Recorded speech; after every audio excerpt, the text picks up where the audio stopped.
Helmet ಪುಡಿ ಪುಡಿ, ಕಪಾಳ ಹೊಡೆಯಲು ಯತ್ನ, ಪರದೇಶಿ ಎಂದು ನಿಂದನೆ. ಇದು ಸಿಲಿಕಾನ್ ಸಿಟಿಯಲ್ಲಿ ರ್ಯಾಪಿಡೋ ಡ್ರೈವರ್ಗೆ ಹೆಗ್ಗಾಮುಗ್ಗ ಬೈದ ಆಟೋ ಚಾಲಕನ ದುರ್ವರ್ತನೆಯ ದೃಶ್ಯ.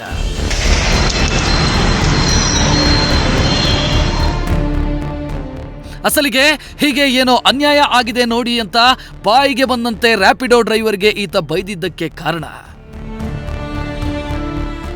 ಯುವತಿಯನ್ನ ಇಂದಿರಾನಗರ ಮೆಟ್ರೋ ಬಳಿ ರ್ಯಾಪಿಡೋ ಚಾಲಕ ಡ್ರಾಪ್ ಮಾಡಿದ್ದಾನೆ. ಅದನ್ನ ನೋಡಿ ಓಡ್ ಬಂದಂತ ಆಟೋ ಡ್ರೈವರ್ ಹೆಲ್ಮೆಟ್ ಒಡೆದು ಆಕ್ರೋಶ ವ್ಯಕ್ತಪಡಿಸಿದ್ದಾನೆ. ಹೆಲ್ಮೆಟ್ ರಸ್ತೆಯಲ್ಲಿ ಒಡೆಯೋದರ ಜೊತೆಗೆ ರ್ಯಾಪಿಡೋ ಚಾಲಕನಿಗೆ ಕ್ಲಾಸ್ ತೆಗೆದುಕೊಂಡಿದ್ದಾನೆ. ಈ ರೀತಿಯಾಗಿ ವರ್ತನೆ ಮಾಡ್ತಾ ಇರೋ ದೃಶ್ಯ ಸೋಷಿಯಲ್ ಮೀಡಿಯಾದಲ್ಲಿ ವೈರಲ್ ಆಗಿದೆ. ಬೆಂಗಳೂರು ಪೊಲೀಸರ ಅಧಿಕೃತ ಟ್ವಿಟ್ಟರ್ ಖಾತೆಗೆ ಟ್ಯಾಗ್ ಮಾಡಿ ಕ್ರಮ ಕೈಗೊಳ್ಳುವಂತೆ ನೆಟ್ಟಿಗರು ಆಗ್ರಹಿಸಿದ್ದಾರೆ. ನೆಟ್ಟಿಗರ ಒತ್ತಾಯಕ್ಕೆ ಮಣಿದು ಕೊನೆಗೂ ಕೂಡ ಕ್ರಮಕ್ಕೆ ಸಿಟಿ ಪೊಲೀಸರು ಮುಂದಾಗಿದ್ದಾರೆ.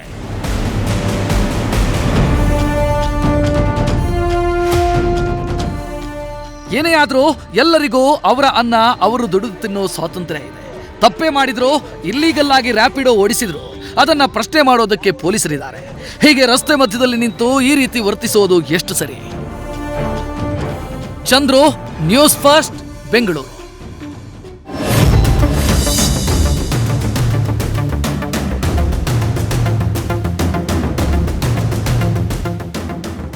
ಬಿಬಿಎಂಪಿ ವ್ಯಾಪ್ತಿಯ 28 ಕ್ಷೇತ್ರಗಳು ಸೇರಿದಂತೆ ಇನ್ನ ಕೆಲವೇ ತಿಂಗಳಲ್ಲಿ ವಿಧಾನಸಭಾ ಚುನಾವಣೆ ನಡೆಯಲಿದೆ. ಈ ನಿಟ್ಟಿನಲ್ಲಿ ಬೆಂಗಳೂರು ಜಿಲ್ಲಾ ಚುನಾವಣಾಧಿಕಾರಿ ತುಷಾರ್ ಗಿರಿನಾಥ್ ವಿಶೇಷ ಕಾಳಜಿ ವಹಿಸಿದ್ದು, ಚುನಾವಣಾ ಆಮಿಷ ಒಡ್ಡುವವರ ವಿರುದ್ಧ ಕ್ರಮಕ್ಕೆ ಅಧಿಕಾರಿಗಳ ತಂಡವನ್ನು ಕೂಡ ಸಿದ್ಧಪಡಿಸಿದ್ದಾರೆ.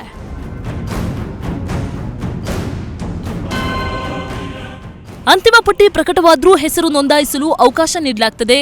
ವೋಟರ್ ಐಡಿಯಲ್ಲಿ ಹೆಸರು ಬಿಟ್ಟು ಹೋಗಿದ್ರೆ ಸೇರ್ಪಡೆಗೂ ಅವಕಾಶವಿದೆ. ನಾಮಪತ್ರ ಸಲ್ಲಿಕೆಯ ಕಡೆಯ ದಿನದವರೆಗೂ ವೋಟರ್ ಲಿಸ್ಟ್ಗೆ ಸೇರಿಸಲು ಕ್ರಮ ಕೈಗೊಳ್ಳಲಾಗುತ್ತೆ. ಆರ್ಒ, ಎಆರ್ಒ ಮೂಲಕ ಹಳೆಯ ಪಟ್ಟಿ, ಹೊಸ ವೋಟರ್ ಲಿಸ್ಟ್ ಪರಿಶೀಲನೆ ಮಾಡಲಾಗ್ತದೆ. ಜೊತೆಗೆ ಯುವ ಮತದಾರರ ಹೆಸರು ಸೇರ್ಪಡೆಗೆ ಬಿಬಿಎಂಪಿಯಿಂದ ಅಭಿಯಾನ ನಡೆಸಲಾಗುತ್ತೆ. ಶಾಸಕರು, ಸಚಿವರು, ಮಾಜಿ ಪಾಲಿಕೆ ಸದಸ್ಯರು, ಗಣ್ಯರು, ಬಿಸಿನೆಸ್ ಮ್ಯಾನ್ಗಳ ಹೆಸರು ಬಿಟ್ಟು ಹೋಗದಂತೆ ಕ್ರಮ ತೆಗೆದುಕೊಳ್ಳಲಾಗ್ತದೆ. ಒಂದು ವೇಳೆ ಹೆಸರು ಮಿಸ್ ಆಗಿದ್ರೆ ಪರಿಶೀಲಿಸಿ ಹೆಸರು ಸೇರ್ಪಡೆ ಮಾಡಲಾಗ್ತದೆ. ವಿಶೇಷ ಚೇತನರು ವೋಟ್ ಮಾಡಲು ವಿಶೇಷ ಸೌಲಭ್ಯಗಳ ವ್ಯವಸ್ಥೆಯನ್ನ ಮಾಡಲಾಗಿದೆ. ನಗರದಲ್ಲಿ 26,000 ವಿಶೇಷ ಚೇತನ ಮತದಾರರಿದ್ದಾರೆ. ಹೀಗಾಗಿ ಅವರ ಮನೆಗೆ ಹೋಗಿ ಬೇಕಾದ ಸೌಲಭ್ಯದ ಬಗ್ಗೆ ಮಾಹಿತಿ ಪಡೆಯುವ ಕೆಲಸವನ್ನ ಕೂಡ ಪಾಲಿಕೆ ಅಧಿಕಾರಿಗಳು ಮಾಡಲಿದ್ದಾರೆ. ಸದ್ಯದಲ್ಲೇ ಮಾಡೆಲ್ ಕೋಡ್ ಆಫ್ ಕಂಡಕ್ಟ್ ಪ್ರಕಟ ಆಗಲಿದೆ. ಅದಕ್ಕಾಗಿ ಅಧಿಕಾರಿಗಳು ಸಿಬ್ಬಂದಿಗೆ ಪ್ರತ್ಯೇಕ ಟ್ರೈನಿಂಗ್ ಕೂಡ ನೀಡಲಿದ್ದಾರೆ. ಎಲ್ಲ ರೀತಿಯ ಮುಂಜಾಗ್ರತಾ ಕ್ರಮಗಳನ್ನು ವಹಿಸಿ ತರಬೇತಿ ನಡೆಸುವುದು ಹಾಗೂ ಪ್ರತಿ ಕ್ಷೇತ್ರಗಳಲ್ಲಿ ಕೈಗೊಳ್ಳಬೇಕಾದ ಕ್ರಮಗಳ ಬಗ್ಗೆ ಈ ವೇಳೆ ತರಬೇತಿ ಕೊಡಲಾಗ್ತದೆ. ಚುನಾವಣೆ ಹತ್ತಿರವಾಗ್ತಾ ಇದ್ದ ಹಾಗೆ ಗಿಫ್ಟ್ ಪಾಲಿಟಿಕ್ಸ್ ಜೋರಾಗಿದೆ. ಮತದಾರರ ಮನ ಗೆಲ್ಲಲು ಪಕ್ಷಗಳು ಈಗಿನಿಂದಲೇ ಕಸರತ್ತು ಮಾಡ್ತಿವೆ. ಆದ್ರೆ ಮತಕ್ಕಾಗಿ ಆಮಿಷ ಒಡ್ಡುವುದು ಚುನಾವಣಾ ಕಾಯ್ದೆ ಉಲ್ಲಂಘನೆಯಾಗಿದೆ. ಯಾರೇನೇ ಹಂಚಿಕೆ ಮಾಡಿದ್ರೂ ವರದಿ ತರಿಸಿಕೊಳ್ತಿದ್ದೇವೆ ಅಂತ ಬಿಬಿಎಂಪಿ ಮುಖ್ಯ ಆಯುಕ್ತ ತುಷಾರ್ ಗಿರಿನಾಥ್ ತಿಳಿಸಿದ್ದಾರೆ. ಹಂಚಿಕೆ ಮಾಡುವಾಗ ವೋಟಿಂಗ್ಗೆ ಸೇರ್ಕೊಂಡು ಅದು ವಿಚಾರ ಬಂದರೆ ಖಂಡಿತ ಇದನ್ನು ವೈಲೇಷನ್ ಆಗಿಬಿಡುತ್ತದೆ. ನಮ್ಮ CEO ಅವರು ಕೂಡ ಇದರ ಮೇಲೆ ಸ್ಪಷ್ಟೀಕರಣ ಕೊಟ್ಟಿದ್ದಾರೆ. ಈ ಥರ ಪ್ರಕರಣಗಳು ಕಂಡು ಬಂದಲ್ಲಿ ತಕ್ಷಣ ಅವರು ಬೇರೆ ಬೇರೆ DOಗಳಿಂದ ವರದಿ ತರಿಸ್ಕೊಳ್ತಾ ಇದ್ದಾರೆ. ಸೊ ಯಾವಾಗಲೂ ಈ ಥರ ಗಮನಕ್ಕೆ ಬಂದರೆ ನಾವು ನೋಟಿಸ್ ಕೊಟ್ಟು ಅವ್ರದ್ದು ಅಭಿಪ್ರಾಯ ಪಡೆದು ಯಾಕೆ ಇದನ್ನು ಕೊಡ್ತಾಯಿದ್ರು, ಇದನ್ನು ವೋಟರ್ಸಿಂದ ಲಿಂಕ್ ಇದೆಯಾ ಅಥವಾ ಸ್ವೇಚ್ಛೆಯಿಂದ ಮಾಡ್ತಾ ಇದ್ದಾರೆ, ನಾವು ದಾನಿಗಳೂ ಇದ್ದಾರೆ, ವಾಲಂಟಿಯರ್ ಆಗಿ ಮಾಡ್ತಾ ಇದ್ದಾರಾ ಅಥವಾ ಇದಕ್ಕೆ ಎಲೆಕ್ಷನ್ಗೆ ಲಿಂಕ್ ಇದೆಯಾ, ಅದನ್ನು ನಾವು ತನಿಖೆ ಮಾಡ್ತಾ ಇದ್ದೀವಿ. ಏತ ಮತದಾನದ ಮಹತ್ವ ಜನತೆಗೆ ತಿಳಿಸುವ ಕೆಲಸ ಕೂಡ ಪಾಲಿಕೆ ಅಧಿಕಾರಿಗಳು ಮಾಡಲಿದ್ದು, ಮತದಾನದಲ್ಲಿ ಪಾಲ್ಗೊಳ್ಳುವಿಕೆಯ ಕುರಿತು ಅರಿವು ನೀಡಲು ವಿಶೇಷ ಅಭಿಯಾನ ಕೂಡ ನಡೆಸಲಿದ್ದಾರೆ. ರಘುಪೌಲ್, ನ್ಯೂಸ್ ಫಸ್ಟ್, ಬೆಂಗಳೂರು.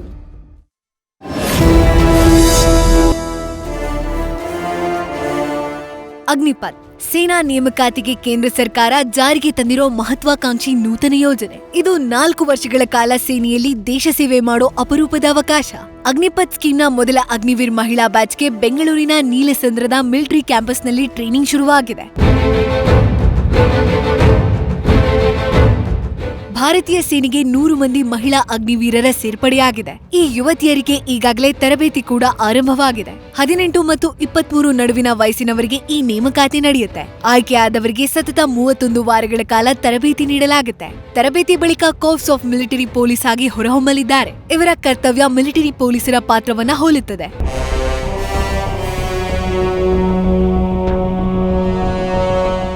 ಇನ್ನು ತರಬೇತಿ ವೇಳೆ ಮಹಿಳಾ ಮಣಿಗಳ ಪ್ರತಿಕ್ರಿಯೆ ಅತ್ಯುತ್ತಮವಾಗಿದೆ.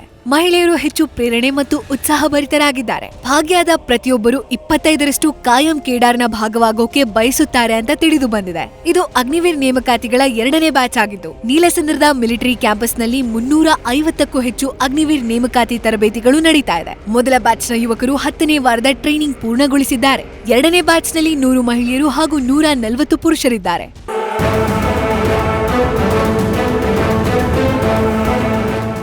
ಇನ್ನು ಮಹಿಳೆ ಪುರುಷ ಅನ್ನೋ ಭೇದ ಭಾವ ಇಲ್ಲದೆ ತರಬೇತಿ ನೀಡಲಾಗ್ತಿದೆ. Physical fitness, arm training, discipline ತರಬೇತಿ ಕೊಡಲಾಗ್ತಿದೆ.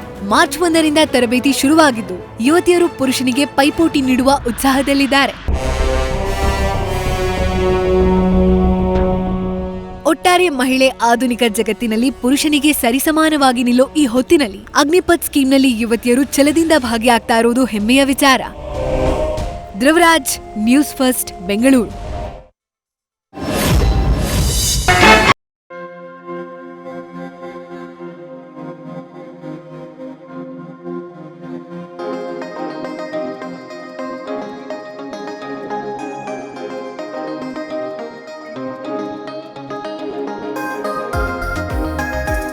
ಮಹಿಳಾ ದಿನಾಚರಣೆಯ ಸಂತಸ ಒಂದ್ ಕಡೆಯಾದ್ರೆ ರಂಗು ರಂಗಿನ ಹೋಳಿ ಹಬ್ಬದ ಸಂಭ್ರಮ ಮತ್ತೊಂದ್ ಕಡೆ. ಇವತ್ತು ರೇಸ್ಕೋರ್ಸ್ ರಸ್ತೆಯ ರೆನೆಸೆನ್ಸ್ ಹೋಟೆಲ್ ಮತ್ತು ನೆಟಿ ಸರ್ಕಲ್ ಬಳಿಯ ದಿ ಪಾರ್ಕ್ ಹೋಟೆಲ್ನಲ್ಲಿ ಸೇರಿದಂತಹ ಸಾವಿರಾರು ಜನ ಹೀಗೆ ಅದ್ದೂರಿಯಾಗಿ ಹೋಳಿ ಹಬ್ಬವನ್ನ ಆಚರಿಸಿದ್ರು.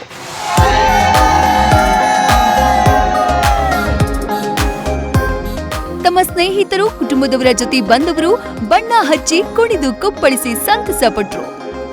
ಇವತ್ತು ವಿಮೆನ್ಸ್ ಡೇ ಇದೆ ಪ್ಲಸ್ ಹೋಲಿ ಇದೆ. ಸೊ ನಾವೆಲ್ಲರೂ ಇವತ್ತು ಬಂದು ಇಲ್ಲಿ ಫುಲ್ ಮಜಾ ಮಾಡ್ತಿದ್ದೀವಿ. ಸೊ ಹೋಲಿ ಅನ್ನೋದ್ರಿಂದ ಬಣ್ಣ ಹಚ್ಕೊಂಡು ಎಲ್ಲರೂ ಖುಷಿಯಾಗಿ ಹ್ಯಾಪಿಯಾಗಿ ಓಡಾಡಿಕೊಂಡು ತುಂಬ ಚೆನ್ನಾಗಿ ಅನಿಸ್ತಿದೆ. ವಿಮೆನ್ಸ್ ಡೇ ಇರೋದ್ರಿಂದ ಎರಡನ್ನೂ ಒಟ್ಟಿಗೆ ಸೆಲೆಬ್ರೇಟ್ ಮಾಡೋದು ಇನ್ನೂ ಖುಷಿಯಾಗಿದೆ.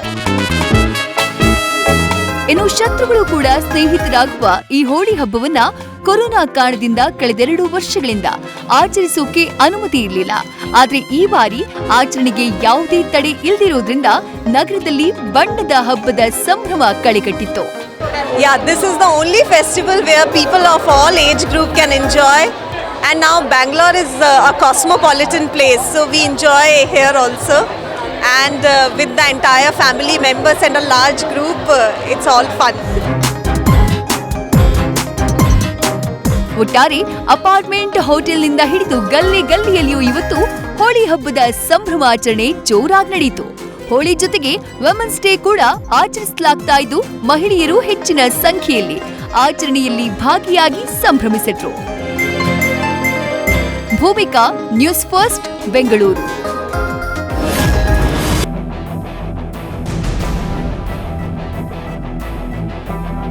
ಅರೆ ಯಾಕಣ್ಣ, ಏನಾಯ್ತು?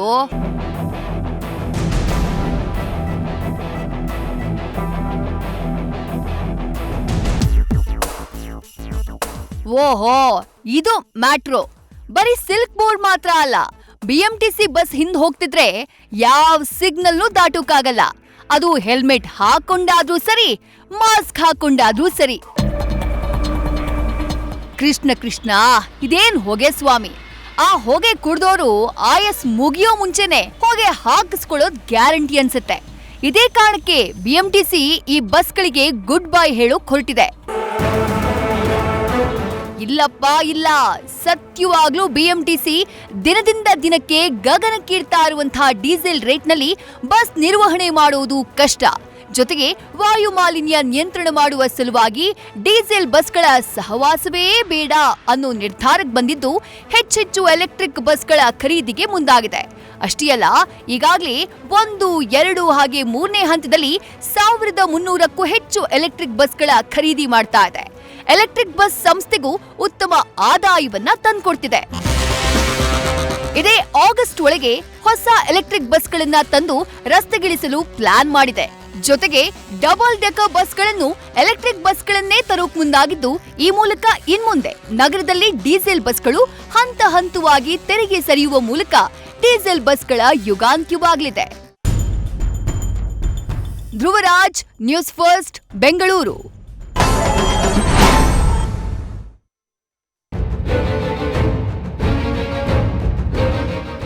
ನಾಳೆಯಿಂದ ಅಂದ್ರೆ ಮಾರ್ಚ್ 9ರಿಂದ ರಾಜ್ಯದಲ್ಲಿ ದ್ವಿತೀಯ ಪಿಯುಸಿ ಪರೀಕ್ಷೆ ಆರಂಭವಾಗಲಿದ್ದು, ಪಿಯು ಬೋರ್ಡ್ ಸಕಲ ಸಿದ್ಧತೆ ಮಾಡಿಕೊಂಡಿದೆ. ಯಾವುದೇ ಲೋಪದೋಷ ಆಗದಂತೆ ಎಚ್ಚರಿಕೆ ವಹಿಸಲಾಗಿದೆ. ಯಾವುದೇ ಊಹಾಪೋಹ ವದಂತಿಗಳಿಗೆ ಕಿವಿಗೊಡದಂತೆ ಶಿಕ್ಷಣ ಇಲಾಖೆ ವಿದ್ಯಾರ್ಥಿಗಳಿಗೆ ಹಾಗೂ ಪೋಷಕರಿಗೆ ಮನವಿ ಮಾಡಿದೆ. ಪಿಯು ಬೋರ್ಡ್ ವಿದ್ಯಾರ್ಥಿನಿಯರಿಗೆ ಹಿಜಾಬ್ ಧರಿಸಿ ಪರೀಕ್ಷೆ ಬರೆಯೋಕೆ ಅನುಮತಿ ನೀಡಿಲ್ಲ. ಒಟ್ಟು 7.27 ಲಕ್ಷ ಮಂದಿ ವಿದ್ಯಾರ್ಥಿಗಳು ದ್ವಿತೀಯ ಪಿಯುಸಿ ಪರೀಕ್ಷೆ ಬರೆಯೋಕೆ ಸಜ್ಜಾಗಿದ್ದಾರೆ. 5,716 ಕಾಲೇಜುಗಳಿಂದ 7 ಲಕ್ಷಕ್ಕೂ ಹೆಚ್ಚು ವಿದ್ಯಾರ್ಥಿಗಳು ಪರೀಕ್ಷೆಯನ್ನ ಎದುರಿಸೋಕೆ ಸಿದ್ಧರಾಗಿದ್ದಾರೆ. ರಾಜ್ಯದಲ್ಲಿ ಒಟ್ಟು 1,109 ಪರೀಕ್ಷಾ ಕೇಂದ್ರಗಳನ್ನು ಗುರುತಿಸಲಾಗಿದೆ. ಈ ಸಲ ಪರೀಕ್ಷಾ ಪತ್ರಿಕೆಯಲ್ಲಿ MCQ ಮಾದರಿಯನ್ನು ಇಂಟ್ರೊಡ್ಯೂಸ್ ಮಾಡಿದ್ವಿ ನಾವು. 20 ಅಂಕಗಳು ಪ್ರತಿ ಪತ್ರಿಕೆಯಲ್ಲಿ 20 ಅಂಕಗಳು MCQ ಮಾದರಿಯ ಪ್ರಶ್ನೆಗಳಿವೆ. ಇನ್ನು ಪಿಯುಸಿ ಎಕ್ಸಾಮ್ಗೆ ಶಿಕ್ಷಣ ಇಲಾಖೆ ಏನೇನು ಭದ್ರತಾ ಕ್ರಮಗಳನ್ನ ತೆಗೆದುಕೊಂಡಿದೆ ಅಂತ ನೋಡೋದಾದ್ರೆ, ರಾಜ್ಯದ ಎಲ್ಲಾ ಪರೀಕ್ಷಾ ಕೇಂದ್ರಗಳಲ್ಲಿ ಬಿಗಿ ಪೊಲೀಸ್ ಬಂದೋಬಸ್ತ್ ವಿಧಿಸಲಾಗಿದೆ. ಸಿಸಿ ಕ್ಯಾಮೆರಾ ಕಣ್ಗಾವಲು, ಪರೀಕ್ಷಾ ಕೇಂದ್ರದ ಸುತ್ತಲಿನ ಜೆರಾಕ್ಸ್ ಕೇಂದ್ರಗಳು ಪರೀಕ್ಷೆ ಅವಧಿಯಲ್ಲಿ ಬಂದ್ ಮಾಡಲಾಗಿದೆ. ಸೈಬರ್ ಸೆಂಟರ್, ಟ್ಯೂಷನ್ ಕೇಂದ್ರಗಳು, ಕಂಪ್ಯೂಟರ್, ಗೇಮ್ಸ್ ಕೇಂದ್ರಗಳ ಮೇಲೆ ವಿಶೇಷವಾಗಿ ನಿಗಾ ವಹಿಸಲಾಗಿದೆ. ಈ ಹಿಂದೆ ಪರೀಕ್ಷಾ ಅಕ್ರಮಗಳಲ್ಲಿ ತೊಡಗಿಸಿಕೊಂಡಿದ್ದ ವ್ಯಕ್ತಿಗಳನ್ನ ಮುಂಜಾಗ್ರತಾ ಕ್ರಮವಾಗಿ ವಶಕ್ಕೆ ಪಡೆಯಲಾಗಿದೆ. ಅಲ್ಲದೆ ಶಂಕಿತ ವ್ಯಕ್ತಿಗಳ ಮೇಲೆ ವಿಶೇಷ ನಿಗಾ ಇಡಲಾಗಿದೆ. ಹಿಂದಿನ ವರ್ಷಗಳಲ್ಲಿ ಪರೀಕ್ಷಾ ಅಕ್ರಮ ವರದಿಯಾಗಿರೋ ಪರೀಕ್ಷಾ ಕೇಂದ್ರಗಳಲ್ಲಿ ಹೆಚ್ಚಿನ ನಿಗಾ ವಹಿಸಲಾಗಿದೆ. Mobile phone, smart watch, earphone ಸೇರಿದಂತೆ ಎಲ್ಲಾ ರೀತಿಯ ಎಲೆಕ್ಟ್ರಾನಿಕ್ ಸಾಧನಗಳ ಮೇಲೆ ನಿಷೇಧ ಹೇರಲಾಗಿದೆ. ಇನ್ನು ವಿದ್ಯಾರ್ಥಿಗಳು ಸಮಯ ನೋಡಿಕೊಳ್ಳೋಕೆ ಗೋಡೆ ಗಡಿಯಾರದ ವ್ಯವಸ್ಥೆ ಮಾಡಲಾಗಿದೆ. ಅಲ್ಲದೆ ವದಂತಿಗಳನ್ನ ಹಬ್ಬಿಸೋ ಕಿಡಿಗೇಡಿಗಳ ಮೇಲೆ ಸೈಬರ್ ಅಧಿಕಾರಿಗಳು, ಸ್ಥಳೀಯ ಪೊಲೀಸರು ಹಾಗೂ ಇನ್ನಿತರ ತಂಡಗಳು ವಿಶೇಷ ನಿಗಾ ಇಟ್ಟಿವೆ. ಪ್ರಶ್ನೆ ಮತ್ತು ಉತ್ತರ ಪತ್ರಿಕೆಗಳ ಸಾಗಣೆ, ಸಂಗ್ರಹಣೆ, ಮೌಲ್ಯಮಾಪನ ಕೇಂದ್ರಗಳಲ್ಲಿ 24/7 ಪೊಲೀಸ್ ಭದ್ರತೆ, ಪರೀಕ್ಷಾ ಕೇಂದ್ರಗಳಲ್ಲಿ ಭದ್ರತಾ ಕಾರ್ಯ ಮತ್ತು ಪರೀಕ್ಷಾ ಕರ್ತವ್ಯದಲ್ಲಿ ತೊಡಗಿಸಿಕೊಳ್ಳೋ ಅಧಿಕಾರಿ ಮತ್ತು ಸಿಬ್ಬಂದಿಗೆ ಮೊಬೈಲ್ ಫೋನ್ ಬಳಕೆಗೆ ನಿಷೇಧ ವಿಧಿಸಲಾಗಿದೆ. ಇನ್ನು ಪರೀಕ್ಷಾ ಕೇಂದ್ರದ ಅಧೀಕ್ಷಕರು ಮಾತ್ರ ಕ್ಯಾಮೆರಾ ಸೌಲಭ್ಯ ಇಲ್ಲದ ಬೇಸಿಕ್ ಮೊಬೈಲ್ ಬಳಕೆಗೆ ಅನುಮತಿ ನೀಡಲಾಗಿದೆ.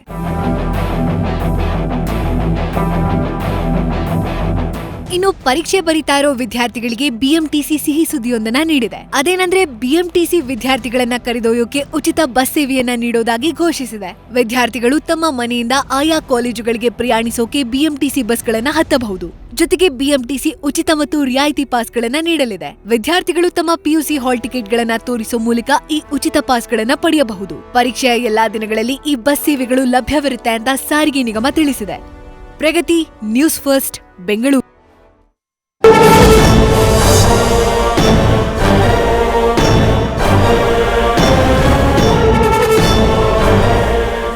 ಜನಸೇವಕ ಕರ್ನಾಟಕ ಸರ್ಕಾರದ ಬಹು ಉಪಯೋಗಿ ಯೋಜನೆ ಇದಾಗಿದ್ದು, ರಾಜ್ಯದ ನಾಗರಿಕರ ಮನೆ ಮನೆ ಬಾಗಿಲಿಗೆ ಸರ್ಕಾರದ ಸೇವೆಗಳನ್ನು ತಲುಪಿಸಿ ಅವರ ದೈನಂದಿನ ಜೀವನವನ್ನ ಸುಗಮಗೊಳಿಸುವ ಉದ್ದೇಶದಿಂದ ಈ ಯೋಜನೆಯನ್ನ ಪ್ರಾರಂಭಿಸಲಾಗಿದೆ.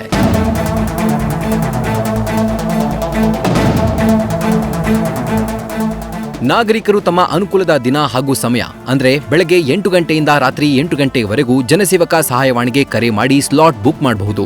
080-4455-4455ಕ್ಕೆ ಕರೆ ಮಾಡಿದ್ರೆ ಜನಸೇವಕ ಸಿಬ್ಬಂದಿ ಈ ಯೋಜನೆಯಲ್ಲಿ ಸಿಗುವ ಸೇವೆಗಳ ಕುರಿತು ಎಲ್ಲಾ ಮಾಹಿತಿ ನೀಡುತ್ತಾರೆ. ಸಂಪರ್ಕ ಸಾಧ್ಯವಾಗಿಲ್ಲ ಅಂದ್ರೆ www.janasevakakarnataka.gov.in ವೆಬ್ಸೈಟ್ಗೆ ಲಾಗಿನ್ ಆಗಿ ಸೇವೆಗಳ ಮಾಹಿತಿ ಪಡೆಯಬಹುದಾಗಿದೆ.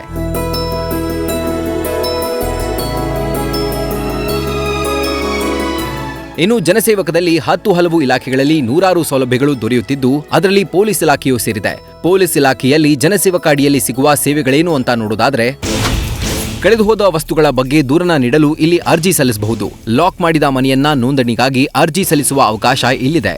ಇನ್ನು ಹಿರಿಯ ನಾಗರಿಕರಿಗೆ ಆಗುವ ಸಮಸ್ಯೆಗಳ ಕುರಿತು ಜನಸೇವಕದ ಮೂಲಕ ದೂರು ನೀಡಬಹುದು. ಗೃಹ ಸೇವಕರು ಗೃಹ ನಿರ್ವಹಣೆಗಾಗಿ ಪೂರ್ವಭಾವಿ ಪರಿಶೀಲನೆ ಮತ್ತು ವಿಳಾಸ ಪರಿಶೀಲನೆಗಾಗಿ ಇಲ್ಲಿ ಅರ್ಜಿ ಸಲ್ಲಿಸಬಹುದು. ಇನ್ನು ಎಂಎನ್ಸಿಗಳು, ಖಾಸಗಿ ಅಥವಾ ಕಾರ್ಪೊರೇಟ್ಗಾಗಿ ಪೂರ್ವ ಸಿದ್ಧತಾ ಪರಿಶೀಲನೆ, ಸ್ಥಳ ಪರಿಶೀಲನೆ ಮಾಡಿಸಬಹುದು. ಯಾವುದೇ ಥರದ ದೂರನ್ನ ಇಲ್ಲಿ ನೋಂದಣಿ ಮಾಡಬಹುದು. ಮನರಂಜನೆಯ ಪರವಾನಗಿಗಾಗಿ ಇಲ್ಲಿ ಅರ್ಜಿ ಸಲ್ಲಿಸಬಹುದು. ಹಾಗೂ ವರ್ಧಿತ ಧ್ವನಿ ವ್ಯವಸ್ಥೆಗಳಿಗಾಗಿ ಪರವಾನಗಿ ಬೇಕೆಂದ್ರೂ ಇಲ್ಲಿ ಜನಸೇವಕ ಮೂಲಕ ಅರ್ಜಿ ಸಲ್ಲಿಸಬಹುದು. ಹೀಗೆ 10 ಹಲವು ಸೇವೆಗಳನ್ನು ಜನಸೇವಕ ಯೋಜನೆಯ ಮೂಲಕ ಪಡೆಯಬಹುದಾಗಿದೆ. ನಿಜಕ್ಕೂ ಇದೊಂದು ಅತ್ಯುತ್ತಮ ಜನೋಪಯೋಗಿ ಸೇವೆಯಾಗಿದ್ದು ನಾಗರಿಕರಿಗೆ ಅವಶ್ಯವಿರುವ ಸೇವೆ ಸುಲಭವಾಗಿ ಸಿಗಲಿದೆ.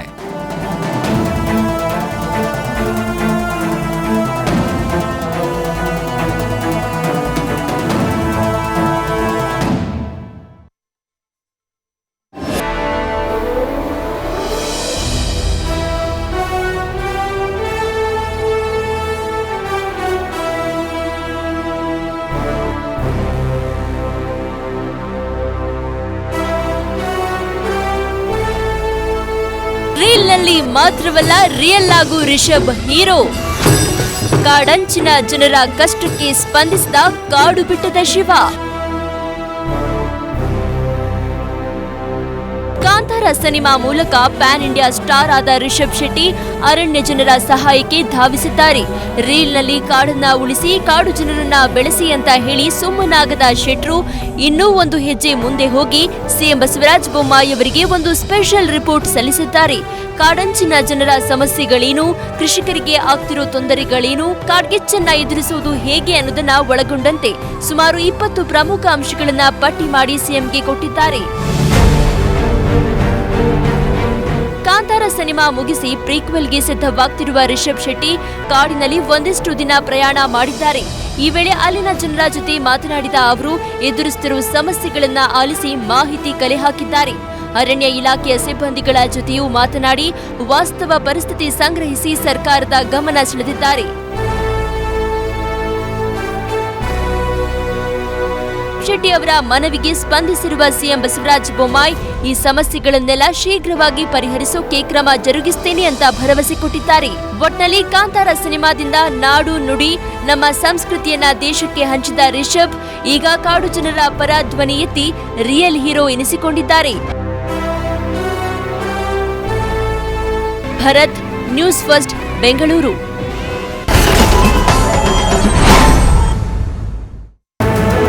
ಕೇರ್ಟೇಕರ್ ಕೆಲಸ ಮಾಡಿಕೊಂಡು ಮನೆಯಲ್ಲಿನ ಚಿನ್ನಾಭರಣ ಎಗರಿಸಿದ ಆಸಾಮಿಯನ್ನ ರಾಜರಾಜೇಶ್ವರಿ ಠಾಣಾ ಪೊಲೀಸರು ಬಂಧಿಸಿದ್ದಾರೆ. ಆರೋಪಿಯಿಂದ 10 ಲಕ್ಷ ಮೌಲ್ಯದ ಚಿನ್ನಾಭರಣವನ್ನ ಪೊಲೀಸರು ವಶಪಡಿಸಿಕೊಂಡಿದ್ದು ಹೆಚ್ಚಿನ ಮಾಹಿತಿಗಾಗಿ ವಿಚಾರಣೆ ನಡೆಯುತ್ತಿದೆ. ರೈಲಿನಲ್ಲಿ ಪ್ರಯಾಣಿಸುವಾಗ ಮೊಬೈಲ್ ಕದ್ದು ಕೊಡ್ತೀನಿ ಅಂತ ಹೇಳಿ ಹಣ ಸುಲಿಗೆ ಮಾಡಿದ ಘಟನೆ ಸಿಲಿಕಾನ್ ಸಿಟಿ ಬೆಂಗಳೂರಲ್ಲಿ ನಡೆದಿದೆ. ಆರೋಪಿ ಮನೋಜ್ ಎಂಬಾತ ವ್ಯಕ್ತಿಯೊಬ್ಬರ ಮೊಬೈಲ್ ಕದ್ದು ಕರೆ ಮಾಡಿದಾಗ ಮೊಬೈಲ್ ವಾಪಸ್ ನೀಡಲು ಹಣಕ್ಕೆ ಡಿಮ್ಯಾಂಡ್ ಇಟ್ಟಿದ್ದಾನೆ.